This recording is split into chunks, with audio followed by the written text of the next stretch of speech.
the musical stylings of Liam Horriban. What is that? John Williams. Jurassic Park theme song. Right, I think we're good. Thanks. No, you got to get the full beat in there. You can't just cut me off mid. Baggedmilk would never do that to me. Episode 261. I'm sorry. Baggedmilk's not here, man. It's just a quick little edition of the podcast today as well, because, Baggedmilk and I are heading out to the Tourism Jasper Pond Hockey Tournament. Shout out to our friends at Tourism Jasper. By the way, it's going to be a great weekend. We're going to go toe-to-toe with Flames Nation on Saturday as well. Going to be out at the Fairmont Jasper Park Lodge. It is absolutely beautiful. Make sure you keep it locked on our socials this weekend to see all the fun we're having. And then you can be like, damn, I want to go next year when we go back for another tournament. Shout out to Tourism Jasper. But yes, mini edition of the pod doesn't change the fact we start with our Oodle Noodle Delicious debate. New location in Calgary. Make sure you check it out if you're down there. I guess that's not really on the way to Jasper, so I won't be swinging by. But regardless, we had Oodle Noodle at the office yesterday. Tokyo Glaze, double beef. Tokyo Glaze, double beef. I wasn't here, but I would get a General Sonny's chicken. There you go. I popped in and there was just spring rolls everywhere. It's fucking fantastic. Isn't that great when you show up to the office and there's spring rolls everywhere? Oh, buddy, I walked out the building with 3 extra ones in my hand. I ran into Brad and Dangerous Wade downstairs. Yeah, I saw them too. Rick's got spring rolls in his pockets. Delicious debate today. The Oilers' 6-game winning streak surprisingly comes to an end against the Columbus Blue Jackets with an overtime loss. I mean, points in 7 straight. Come on, let's not get too crazy here. But still, the delicious debate question. Why do the Oilers seemingly struggle against bottom feeder teams? Rick? See, I think that this year, that's a bit of an unfair question because we stated the other day that we were 8-2 or 8-3 against the bottom feeder so far. I think and I understand what you mean because we definitely have some PTSD over the last 10, 12, 15, 20 years about that. I don't know. Maybe is it just hard to like bring yourself up to that level? Like obviously playing at a high level is not an easy thing to do. So maybe it's just when you see those guys, it's hard to bring yourself up to that level. But to be fair, I don't think that was really the case in the last game though. So I think the reason I have like a bit of concern about it, I think this team has a problem playing down to their competition sometimes. We'll see them go up against the Tampa Bays and the Vegases, and they'll just be lights out. They play this super structured 5-on-5 game. They don't give up a lot of chances. They're opportunistic in the offensive zone. And then they play a team that's worse than them, and it's just like a tire fire. I think they maybe believe, it's going to be point night tonight. And they take their foot off the gas because even in some of the games that they've won this season, like they beat Chicago 6-5 earlier this season. Like they were not good in that hockey game whatsoever. There was a game earlier this season, they lost to Washington and you're like, oh, well, Washington's a bubble playoff team. But it was like in that moment, Washington was playing the second of back-to-backs and the Oilers were brutal. They should have gone pedal to the floor and beaten them. So I do think there's like a bit of a problem with this team taking their foot off the gas and being like, it's going to be an easy one tonight. We don't need to stick to what makes us successful. Dan, do you see that? I think I was thinking about this the other day and even before the Columbus game. I feel like Oiler fans, we kind of forget now that the Edmonton Oilers are a matchup on the board that you're going to get up for. And the goalies, we saw against Columbus, the goalies have some outstanding efforts against us. And I'm not saying that game was a goal lead by any means, but I just think that the Columbus Blue Jackets, the Chicago Blackhawks, the Montreal Canadiens, those teams all tend to get up for these games now, especially against these Edmonton Oilers and the Connor McDavids of the world. You get the best player of the world coming up against you. Why not play that little bit extra? It's just, for me, the rest of the team has to look at that and say, yeah, you know what? They're inspired to play against our best guys. So we've got to show up for these best guys so they don't have to do the work every time, because it's a great point. Like you look at a Chicago Blackhawks, that's a team that we've played against now for the last 10, 15 years, where the matchup is always edgy. It's always charged and the offense is there. And I just think that the most teams now, they look at a game against Connor McDavid and Leon Draisaitl and they just want to pump us. I just don't think they really get down for it. Like it sounds like, so I went through as you guys were talking. So they beat Vancouver home opener. That's just first game of the season, whatever. Then you go to Chicago and it's 6-5. But you remember that was that crazy game where there was like 19 penalties called? Yeah. Mm-hmm. The next one, 5-4 against Chicago. They kind of blew the lead late, but managed to win. So I would say they just took the foot off the gas for like 5 minutes in that one. Montreal, they beat 5-3 at home, beat Arizona 8-2, lost to Anaheim 4-3. didn't play very well, but you could also say they got goalied. Like Dawson made 48. Yeah, 50 shots, 48 saves, whatever he did. Vancouver, you lose. That was a bad game. You smash Anaheim on the road. You smash San Jose on the road. Vancouver, you win 4-2. I think Vancouver, you read the situation, Bruce's last game, maybe getting up for it, and you lose 3-2 against Columbus. And when you haven't played in 4 or 5 days, like 3 days. 3 days, yeah. But do you think they actually played that bad against Columbus? I think they just tried to get too fancy. They tried to it's like you said, it's like there was a point night and they tried too hard to get their points instead of just dumbing it down, putting pucks on net and taking advantage of every opportunity you get, like you would against the Tampa Bay or the top end teams, because you don't get a lot of opportunities. It felt like that game was a good start, and then they just kind of sat back. I don't know. Like it that first period, they could have had the 4 goals in that. Yeah, of course. Period. That thing was over. But that's the point, and that's where for me with this team is you understand, you accept if a team like Edmonton lets a Colorado or a Tampa back into a game after an inspired effort like that. But Columbus shouldn't be coming back into this game in the second and the third period, but the Oilers tend to let them in, and then that's where I think we only had that 1 goal lead, and a 1 goal lead doesn't matter who you are, it's going to be dangerous, right? Yeah, but you should just. You had an opportunity to put their foot on the throat in the first period. They couldn't get it done, and after that, they let them hang around, and that was obviously a bad thing. Yeah, I think on that game too, the Columbus one, where you look at it, you're like, Korpisalo played so well. That save on Draisaitl was insane. I know they scored right after, so maybe it wouldn't have changed the outcome of the game, but he was good. And that also just gives Columbus some momentum too, if they see the goalie like making that much of an effort. Like, you want to play a little bit harder in front of him. I think it was a bit of both on Wednesday, where the Oilers didn't play very well. I wouldn't say they got goalie, but the goalie played obviously well, and then Columbus just got momentum from that, and they got away with it too. They got a point, and the others played poorly, and they got something, which is a credit, because sometimes, not necessarily this season, but we've seen it in the past where they've played bad, and it's been very, very evident they've played bad and come away with nothing. So it's, in my eyes, I don't think Wednesday's defeat is anything to get too down on. I think it's whatever, to be honest. Yeah. The interesting part, though, is how they're going to react against Chicago tomorrow, and then how they react the rest of this string of lesser teams. Am I wrong for saying this? That loss to Columbus stings a little bit less when you see the Flames lose 5-1 to Chicago and the Ducks beat the Avs 5-3. The Coyotes blew out the Blues 5-0. All of that just happening last night in the NHL. Like, I kind of look at that and I go, okay, you got a point. Does it sting less because they didn't get the points, or does it sting less because you saw an underdog beat the favorite? Both, maybe? Both, yeah. Like, the Oilers got a point. You know what? For a team in Edmonton that hasn't exactly racked up a lot of loser points this season, in fact, they have 25 regulation wins. Did you know that's tied for the most in the Western Conference? Yeah, I did see that. I think it's third in the league. I think it's third in the league. Boston and can't all be Boston. Else. Yep. It goes Boston at 33, and then Edmonton, Dallas, Toronto, and Tampa all tied at 25. Pretty impressive.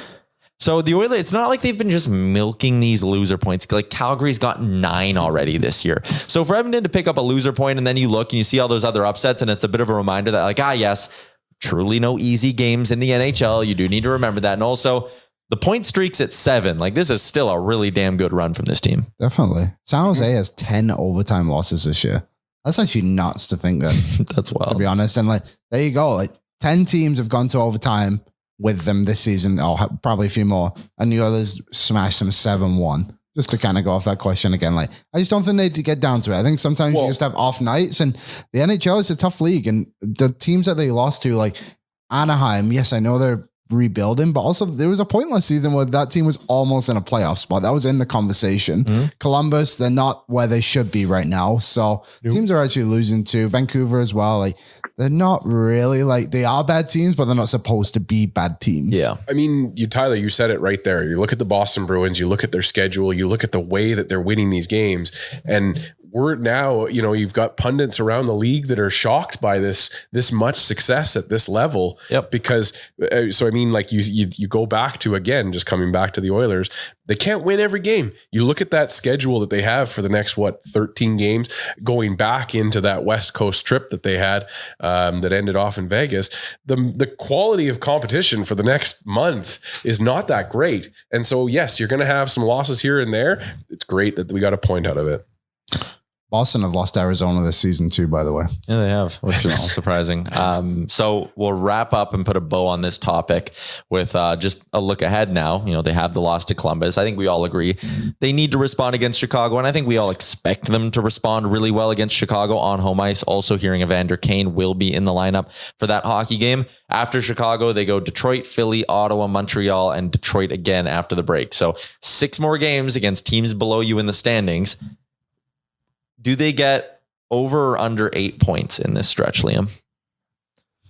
Over or under? So what was that again? 6 sorry? games. You go Chicago, Detroit, Philly, Ottawa, Montreal, Detroit. 4-2 would give them 8 points. Do they go better than 4-2 or worse than 4-2? Then they'll go 5-1.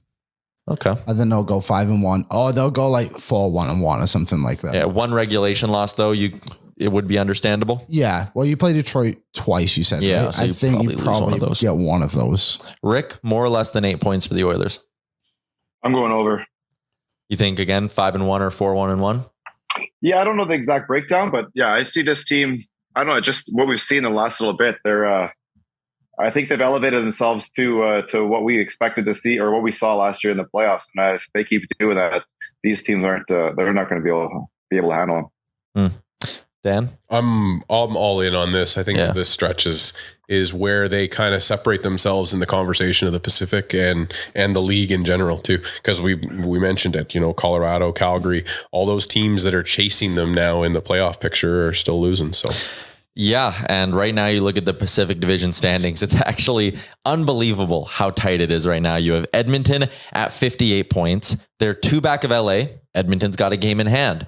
Same amount of games played as Vegas, 3 points back, and then 3 points back of Seattle. Seattle's got 2 games in hand there as well. And the Oilers, as Jason Gregor's written a bunch of times at Oilersnation.com, the Oilers have statistically one of the easiest schedules down the stretch here and throughout the remainder of the season. So chance for the Oilers to keep building up ground. It starts Saturday against Chicago, where we have some updates on that hockey game. Ryan Rashog saying, yes, like I said, Evander Kane's back on the ice today at practice. He will play tomorrow. And Dylan Holloway appears to be skating on a line with Connor McDavid and Zach Hyman. And I want to have a little Dylan Holloway conversation here. 45 games, 3 goals, 6 assists.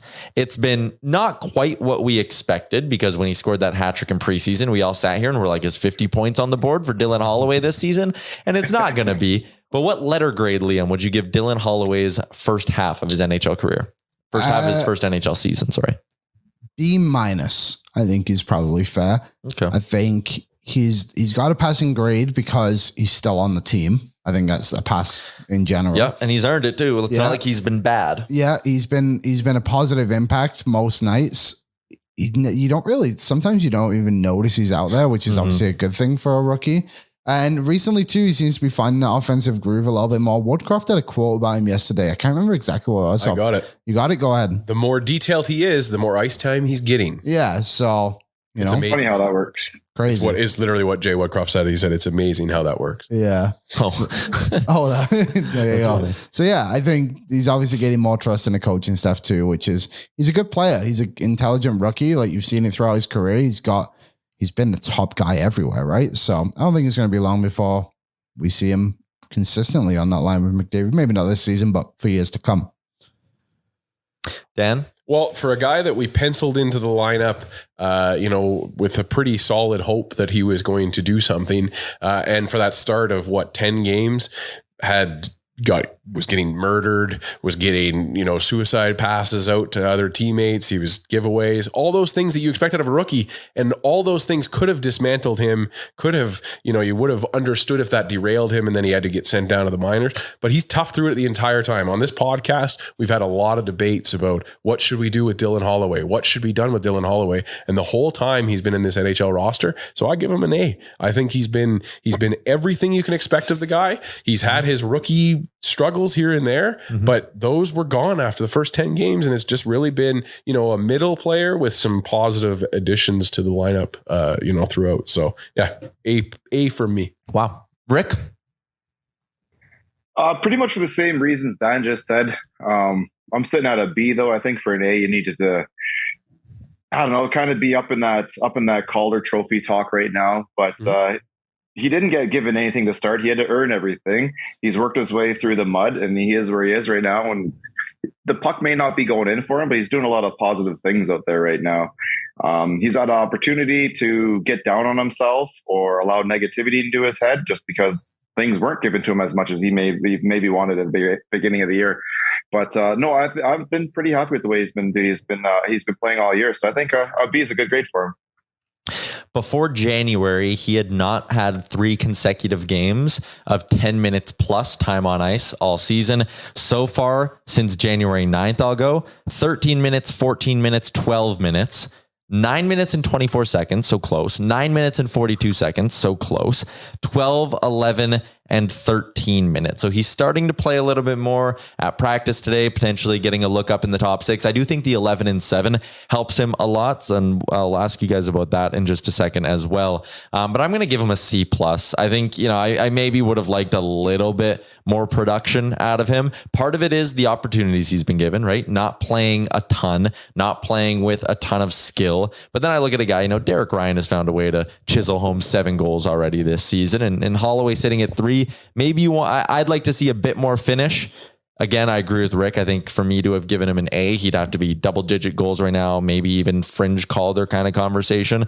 But I'll go C+, maybe grading him a little bit harder. But I will say, and maybe this is another one to throw your guys' way, I could see him going on a little run where he scores 3 goals in 8 games or 3 goals in 10 games and chips a few more off. Do you think he could hit double-digit goals this year after just 3 in the first 45 games? What's he at? He's at 3. How many games do we have left? 30, 40? Yeah, 37. 37. Your check math. I mean, yeah. Yes. Why not, right? You could definitely, I think he's now finding his groove, and if he's getting chances with Connor, could put through him one night. Yeah, I mean, he's had a couple bad breaks too. Yep. Even that McLeod goal there a couple of games ago that went off the post for him. Yeah, he's getting to the net. He's getting pucks on net. That's not, the offense will come. So I can see him sneaking into 10.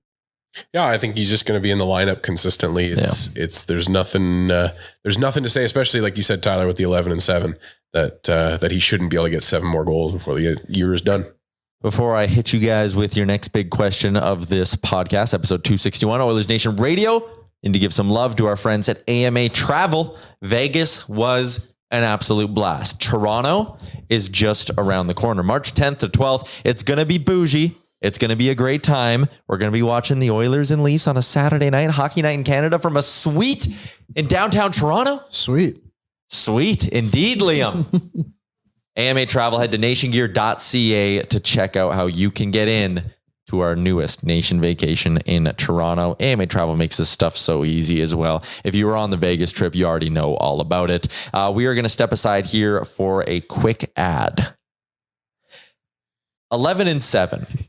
This has been a bit of an interesting conversation. I was down at Rogers Place yesterday and I was listening to head coach Jay Woodcroft's post-practice press conference, and he was asked after the loss to Columbus if maybe going 11 and 7 is starting to wear thin. Maybe the tread's kind of running low on the tires, or however you'd say that. And Woodcroft's answer was, look at the results. It works. He said, since we started going 11 and 7, we're basically 7-0-1 now in that stretch, or 6-0-1 in that stretch. It's been going well.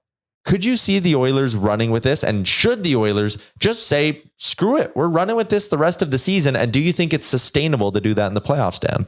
I think that it's a tool in your toolbox. I think if you're going to anyone well, just like going to Connor and Leon on the top line, on any given night, I think you're playing with fire. But 11 and 7 is a unique look that this league hasn't seen for a while. And, why not keep rolling it out when you feel like it's going to work? And Woodcroft, he lays the record out there right there. So he's comfortable with it and happy with it. Why not? I don't think one game should change the plans. It's not, like I said, it's not like they went out there and got destroyed by Columbus. It happened, whatever happened. So yeah, I think just keep rolling it. I think it's the Oilers' biggest strength is having such a good offensive group. And if you can make it difficult on the other team, and especially a team that is weak like Chicago and whoever else we play next, I think it's the ultimate way to try and win the hockey game. Rick? I've quite enjoyed it. I'll sit here and kick myself for just that COVID year when Bouchard was sitting on the sidelines the whole time. I wish I was smart enough to know that you could go 11-7. Like, I don't know why it didn't even dawn on us back then. But as far as I understand, Tampa Bay was doing it back then, no? Tampa Bay had a pretty good run of doing it as well. So there is a small history, small sample size of teams doing it for a playoff run, and it works. Yeah, and I think, you know what? We're in a day and age right now where the old way of doing things is just kind of going away. We see it in the NFL. We see it in hockey. You know, it's just a new way of thinking about offense, and the way we can do it and just jumble up any three guys on to play forward. Imagine trying to defend against that. Like, how does the other coach try and figure that out? How do you line match that? How do you do anything to it? Not only does that, but it helps us with our defense. Like, obviously, we know our defense isn't the best in the league, right? So having that 7 defenseman out there, you got to shake things up a bit, reduce everyone's minutes a little bit. If someone's having a slower game, you can swap somebody. I think there's a lot of benefit to this team right now. Also, we're the best team that uses 7 defensemen. So there you go. Yeah. No argument against that. I think, you know, the argument for going back to 12-6 is like, well, it's what everyone else does. It's like, well, I mean, not everyone else has Connor McDavid and Leon Draisaitl, and quite honestly, not a lot of teams have this supporting cast or the high end potential that the Oilers do. And I look at Dylan Holloway as a great example, man. That guy is going to be more and more effective if you give him more and more minutes with skilled players. Even Derek Ryan to an extent. Like, that guy, give him some shifts with McDavid. You never know what's going to happen. I just think they have such a versatile forward group. Like, go through and rattle off how many guys can play center on this roster right now. And the expectation is they're going to go add another one ahead of the trade deadline. I think 11-7 is just a no-brainer. If I'm Jay Woodcroft, until you've lost 3 games in a row, I'm doing it every single time, I think. Yeah, they actually just tweet out lines. Ooh, spicy. Should I read them? Here we go. Yes, please. McDavid, Holloway, and Hyman. Okay. Kane, Dry, Derek Ryan. Costin, Nuge, Yamark. Okay. Fogle, McLeod, Puljujarvi, Hamlin is Game of Yamo. Nurse, Cece, Kulak, Barry, Broberg, Bouchard, Desharnais, and Skinner, Campbell. So just based off what I heard from Woodcroft yesterday and the type of answer he gave to an 11-7 question, I think it'd be weird to take Puljujarvi out after he played so well, right? yeah. Mm-hmm. Yeah, and what do? You just have that where it's like, oh, well, you didn't play well this one game. See you later, Warren Fogle. Like, for example. Yeah, and I think Fogel's been kind of piecing it together too. And you know what's actually even more interesting is right now we're sitting here going, who do you take out? Yeah, that's a nice conversation to have. That's great. Yeah, it's great. So who do you take out? Okay, now who do you take out if Yamamoto's healthy too, and you want to go 11-7? Okay, now what if you go, can't play till like mid-February, right? Yeah. And by that point, someone's gonna have to go on waivers, or you're trading Puljujarvi or Fogle. Something's gonna happen before that. Yeah. Yeah. You take McLeod out? No, I want that guy playing. Even if he's struggling a little bit, I want that guy. He's too important to you, I think. Especially in the long run. Yeah. Maybe Fogle then. It might be Fogle coming out. I think it is Fogle. That's your guess? My guess is Warren Fogle. Some guy once left us a review and said, you're always wrong when you speculate about the lineup. So thank you. I'm going to guess Connor McDavid comes out. I'm just going to guess. I'm going to go out on a limb. Well, we're always wrong, so that would line up. Rick, do you have any sort of a guess, or is it just you're just sitting here enjoying the fact that we have fucking depth for once? I absolutely love the fact we have depth, but if somebody had to come out in this game before, I could see it being Fogle. Yeah. Puljujarvi was good. He was a big reason why that Derek Ryan goal happened. What if it's Draisaitl? Yeah. I've never There's seen that Puljujarvi too, skate like right? that before. He was moving really well. Yeah, when he drove into the net there, like he could have dragged it across a little bit more and probably tucked it. But like either way, like I don't think I've ever seen him kind of get that open ice and think I'm going to capitalize on this. Yeah. Were you being tongue in cheek with the Draisaitl? Because I think there's a conversation to be had. Yeah, I think that it might be kind of like the prelude to what then might come out after that is that he's not going to make the All-Star. It'd be an easy, he's out. Zach Hyman or Ryan Nugent-Hopkins is taking a spot at All-Star weekend. Boom. He gets a full week of rest before he's got to do something though, right? Yeah, like I mean, so like we play Saturday, and the next time he has to be on the ice would be the following Saturday for a skills comp, if I'm not wrong. But it's starting now. I don't know if you saw this morning, Austin Matthews announced that he's not. But he's going to be out 3 weeks. So 3 weeks minimum. Yeah, that's true. But that's the to me usually with the All-Star. That's not the Ovechkin. I've got a hangnail and I got to miss, the next 3 days. 100%. And one of them happens to be the All-Star game. But usually when the first one comes, then they just start rolling in after that. Wait, we're speculating that Draisaitl is essentially hurt. Maybe he's not hurt. Maybe he's not 100%. And I have been saying it since December. Yeah. And even last game, he got knocked down once behind the net against Columbus and was slow getting up. And he was slow doing a lot in that game. He didn't have his best, which is fine. Everyone's allowed an off night. I'm not going to rag on the guy. But I do think there might be something to be said of if you sit him against Chicago, that means he would go from Wednesday the 25th all the way until Saturday the 4th, which is the All-Star game. Or no, you'd get him all the way until Tuesday the 7th against Detroit. Good luck. Like it's good luck telling him to sit down and not play a game. Okay, but not play the All-Star game. Like, I don't know. Maybe they just the All-Star game. That's one thing. I agree with you. But Saturday game. Well, but maybe maybe he's like, yeah, you know what? You're right. I'm not 100%. And this is just an easy way for me to get almost 2 full weeks off to rest up for a playoff run. He might have a bigger picture mindset. I agree there, but I just don't think you're getting him out. I mean, you saw what he did in the playoffs last year. You're not getting him out for a game just because of a nagging injury or something. Sat like that. 2 already this year, Rick. What's that? He sat 2 games already this year. I think it's just a smart call. But am I crazy for saying this? And I don't want to paint Draisaitl as any type of character, but like if this All-Star game was in Columbus, like, I mean, it's a trip to Miami. Daryl's firing up the PJ for the boys, right? Like, I don't know. Well, maybe. Right. But like maybe Draisaitl's like, fuck it. Chance to go to Miami, have a good time with everybody. What? Is it just a trip to Miami, or is he going somewhere Saturday night, Sunday morning to a beach or something like that, and then a couple hours north of Miami, and then working his way back to Detroit? Yeah, I could definitely see. We have that week off. We have the week off before the All-Star break, right? Yeah, I think I would imagine the players have to report back to Edmonton before they fly to Detroit, but not true. Not true? No. They can meet him right now. So yeah, I could definitely see Saturday, All-Star game ends, peace, Cabo for 36 hours, wherever's close, I don't know. Then back to Detroit. Look at Rick dropping that little nugget. Interesting then. Yeah, maybe they are just building in a little trip. If so, if like half the team is going to Mexico or somewhere, I'm betting the Wings on that first game back. If they're flying right into Detroit. Detroit's doing the same damn thing. Yeah, probably. No, I think all the Red Wings are spending their week doing community service. I don't think they're going to go on a holiday. They're all picking up shifts at Little touring Caesars. With Kid Rock. Yeah, touring with Kid Rock. Kid Rock's playing golf with Gretz right now. Who is? Kid Rock's playing golf with Gretz. Ball with the ball. Unless I assume that photo yesterday on Instagram was a live photo. Shout out to our friends at Betway. Sorry, I had no other way to transition out of that. The Oilers lost as massive favorites to the Columbus Blue Jackets, and that hurt. But can I tell you, the ultimate sweat, all right? One of my favorite, I bet for entertainment most of the time.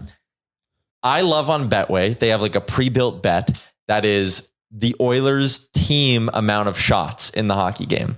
So the line, they'd have 36 or more, over 35 and a half. I'm with Adam Seaborn, our national sales partner from Playmaker, Baggedmilk, and Gavin the intern. And we're sitting there, and I got a little bit of money on this 36 plus shots bet on Betway. There's like 30 seconds left. The Oilers are at 34. And I'm like, if it goes to OT, like maybe they could get them. But I was like, I wonder if the bet counts in overtime. I'm not sure. Anyways, they get one and it was kind of chintzy with like 30 seconds to go. And then they go offside. So there is like 5 seconds left. Face off outside in the neutral zone. The Oilers win it. And Brett Kulak at the buzzer throws a shot on net from the neutral zone. Boom, they count it. That's how I got my 36 shot. And the Oilers ended the game at 36 shots. Brett Kulak hooks up Ty guy. Yeah. Shout out to Brett Kulak. But we were cheering hard in our seats there. What did Adam say about the atmosphere in the arena? He said it was great. He said MLSE compared could take to? notes. Yeah, that's what I want to hear. Mm-hmm. He said that the atmosphere that night was better than in Toronto on a Saturday. Yeah. I love it. Hey, Toronto, suck it. We heard Adam's outside the studio right now, which is why we're talking about this. He said, I'm not going to be welcome back in Toronto. Okay. Do we have Ask the Idiots questions? Yeah, there he is. Not going to let me back in Toronto. Yeah. Liam, do we have Ask the Idiots questions? I have some. Okay, sure. Let me find We them. may or may not just be stealing these from the mailbag because Baggedmilk's not here to tell us if we actually had questions sent in. Yeah. So I haven't actually read most of these either. So That's how Baggedmilk starts the segment too. Yeah.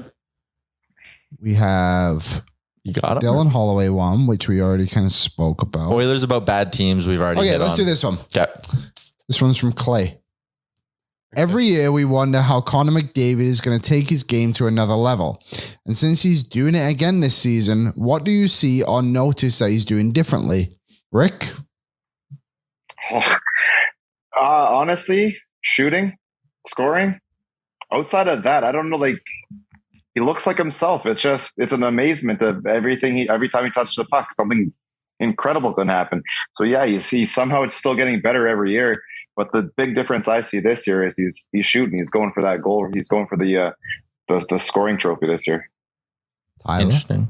For me, like we talked about this early in the season on Owen Everyday, Liam, but like he actually wasn't shooting the puck more at 5-on-5. He was shooting the puck more on the power play, which might be part of the reason why he has 16 power play goals already this season. Him and Leon Draisaitl tied for first in the NHL in that number. And I also just think, honestly, flat out, his shot's gotten better. He's picking the corners a little bit better. This isn't all situations where, he's walking the puck into the net or just finishing off these little backdoor tap ins or just scoring off the rush.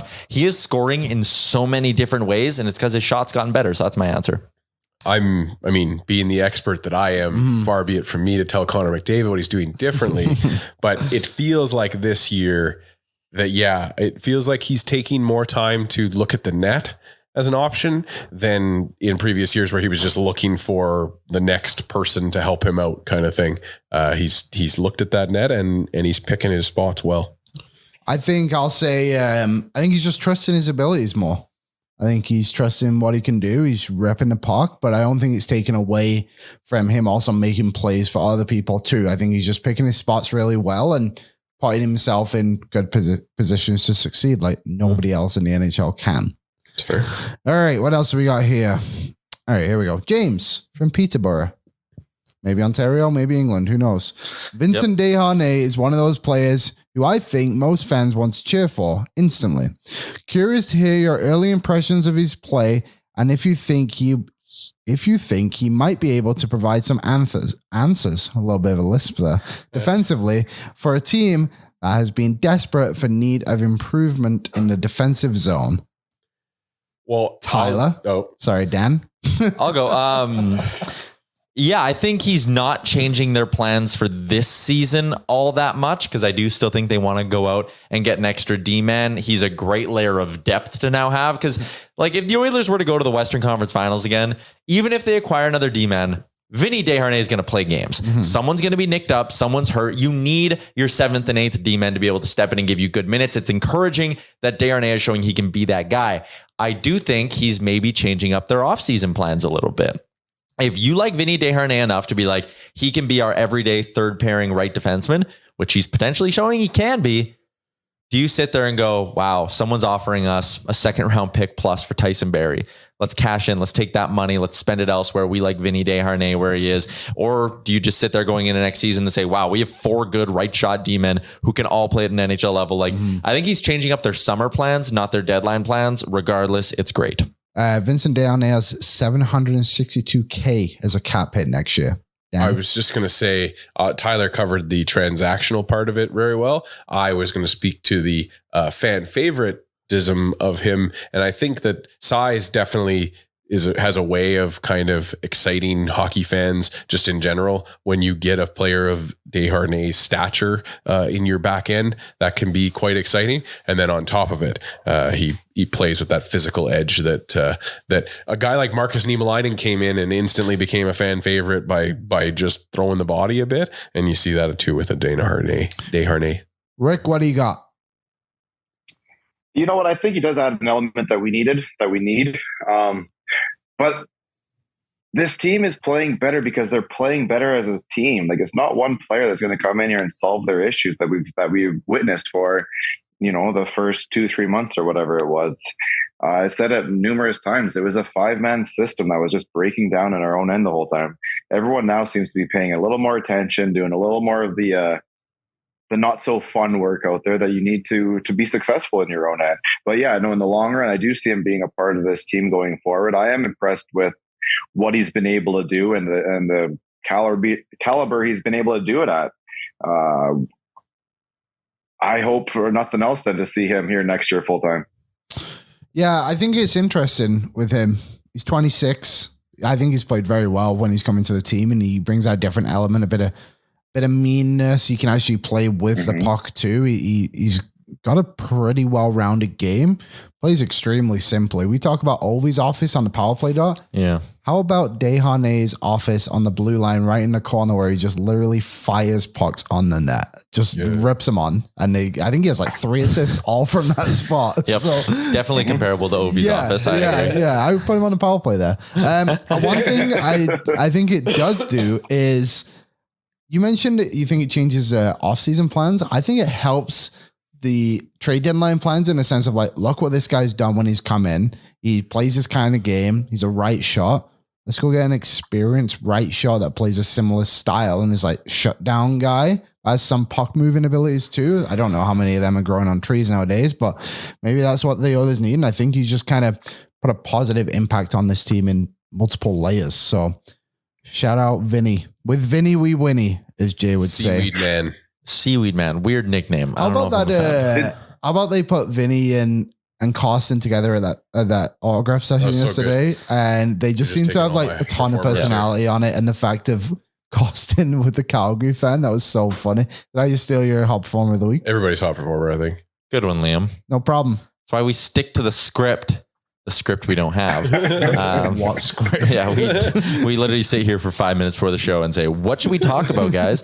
All right, let's get to our I got one more. 260 episodes. This one is from Ed. Daryl Sutter is really surprised response when asked how rookie. Oh my goodness. Whatever. Go. Skip it. What did you make of Daryl Sutter calling out Jacob Peltier a little bit after his first NHL game and saying, what's his number? What did you make of the antics? I loved it for the everything is wrestling of it. Anybody that watched that and thought that Sutter was going after Peltier, personally, I think is a bit naive. But yeah, I mean, like, obviously that felt like pissy kind of level of media versus coach. To me, the reason I didn't like it is because it's a big moment for Jacob Peltier, big moment for his family.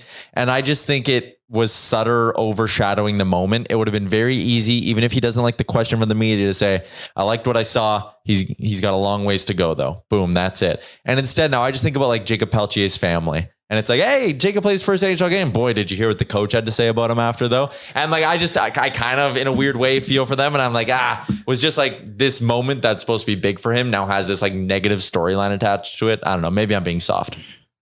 I want to see what if anything happened in the dressing room afterwards. Like fist fight. If he says that into the camera and leaves it and like doesn't address it to Peltier in the dressing room afterwards, then maybe I understand where everyone's coming from. It's a bit of a dick move and you don't got to be like that and whatnot.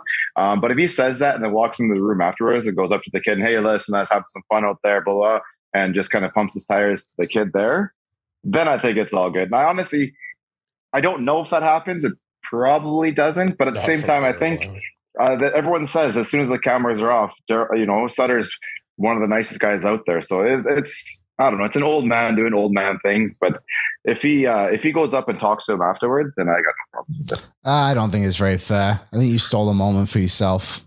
Like you just said there, Tyler. Like it's the kid's first NHL game. You've already scratched him so many times before, and then that's the comment you make the first time you have to talk about him after his game. Like, just say, yeah, he played well. He's got some stuff he's got to work on, but he's got a good career ahead of him. Easy answer. Move on. I just think that's the Daryl Sutter head coach, though. That's why? who Like, why he's does it have always to been. be like that? There's all this other shit That's what the older generation does. That's just the way they are. That's the way they were. That's the way they were trained. We're at this point right now. We're trying to make a change in society, and we're kind of like pumping people up a little bit more. Where before it was just build, tear them down, build them back up again. So I think it's just a divide in society. All right. Let's get to our hot and cold performers. Need to give some more love to our friends at Tourism Jasper. Tell you about the escape card at Marmot Basin. Half price lift tickets, only $89 plus tax. It's the best deal in the Canadian Rockies. Jay and Chalmers, they went up early for the Tourism Jasper Pond Doggy Tournament because they are taking advantage of the escape card at Marmot Basin. Saving 50% off regular price adult, senior, student, and youth lift tickets every day, all season. No blackout dates. Forget about it. Hot and cold performers. We start with our veggies, our cold performers of the week. Liam, you're manning the buttons, and you know what? I'm going to let you go first. Oh, no. I don't know if I have one this week. I'll go with the weather. I'll be honest. I wasn't expecting to wake up to snow this morning. So that wasn't ideal driving in, but here we are. The absolute mail it in answer in this segment. The weather. Are you thrilled? I'm not. Rick. I'm giving it to the little weenie in the Flames jersey last night at the photo shoot. I'm upset. There's no explanation needed. It was kind of like, it was a weird vibe. Dan? Yeah. I'm going to give it to the people that are hating on the Seaweed Man nickname. It may not be the strongest nickname in the world, but in a hockey world where we have the nicknames Halsey, Ebbsy, It's just Ebbs. yeah, everybody's Z's. It's just, it's fun to have a weird nickname here or there. I think we should embrace the Seaweed Man. So the Seaweed Man hate gets my cold performer of the week. Someone called me Binsey once, and I said, never do that again. Oh, is it? No, God! No, God, please, no! No! I'm going to call No! I try to do it every time. That button goes on forever. I'm going to call you Horobinzy from now on. Yeah, please do. Binsey. I will never respond. What about Willie? No, just call me Liam. My name is Liam. Is it actually Liam on your birth certificate? Yes, although I did tell people for years it was William. For fun. Why not? My cold come back to performer, bite you. me, for live betting the comeback against Columbus. You're as cold as ice! I am. Switching gears, hot performers of the week. Liam, get those buttons ready. Dan, what do you got? Oh man, if you need a good hit of nostalgia from the 90s, Tyler, there's no better show than on Netflix right now, that 90s show. Oh, really? It's my hot performer of the week. We the best! Is it actually good? It is really good. It's got Red and Kitty, like that kind of keep it together. Yeah. And then the new cast comes in but then the old cast shows up randomly. Okay, so it holds up. Like, It's I'm not really gonna. good. I love that 70s show. Yeah, so it's really well done. It is. It's only 10 episodes, but great show. I'm in. Is it a Netflix special? It is a Netflix series. I don't know what the deal is after that, but Liam? You go. Oh, Rick. No, it's your turn. Oh, me. I'm going to give it to Costin and Vinny then for not taking a picture with the guy in the Flames jersey last night. Forcing him to wear an Oilers jersey if he wants the picture.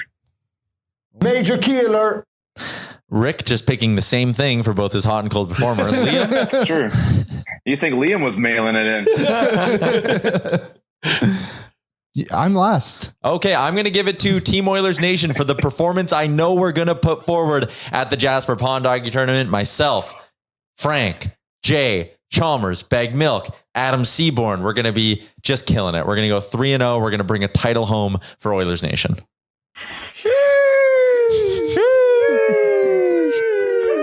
That's what I'll do after I score. That's so long too. My hot performer of the week, the Australian Open. Okay. I have recently got into tennis because of the new show Point Break. Good show. Good show. I've only watched one episode actually, but it was the one with Nick Kyrgios, and it was all about the Australian Open. So I started watching. It's a fantastic sport, tennis. I've never really paid attention to it that much. My nana used to watch it, so when I was younger, I would key in. But yeah, it's a fun little game. I've become a big fan of Ben Shelton, I believe his name is. There you go. Feeling hot, hot, hot. Feeling hot. Big fan. Yes. Big fan of that one episode, eh? Yeah, it got me hooked. I just haven't had time. My girlfriend will watch it with me. Fun so I gotta watch it story. at like midnight. I was scheduled to cover the Australian Open last year for the company that I no longer work for, and I slept through my shift. So they didn't get any coverage of the Australian Open men's final. Well, You're lucky it wasn't this year, or else Liam would have been pissed. That's true. There was some great runs. Andy Murray went on a great run. He has one hip. Well, he has two, but one of them's metal. That'd be just a pain in the ass, wouldn't it? No, Pain in the And a hip. hip. Pain in the hip, actually. All right. Shout out to Tourism Jasper, AMA Travel, Betway, the Jasper Pond Hockey Tournament, and Oodle Noodle. That is a wrap on episode 261 of Oilers Nation Radio. We'll be back Tuesday to chat All-Star break and all sorts of good stuff. Chat with you then. Enjoy the weekend, everybody. Shout out Toronto resident Adam Seaborn. Yeah, former Toronto.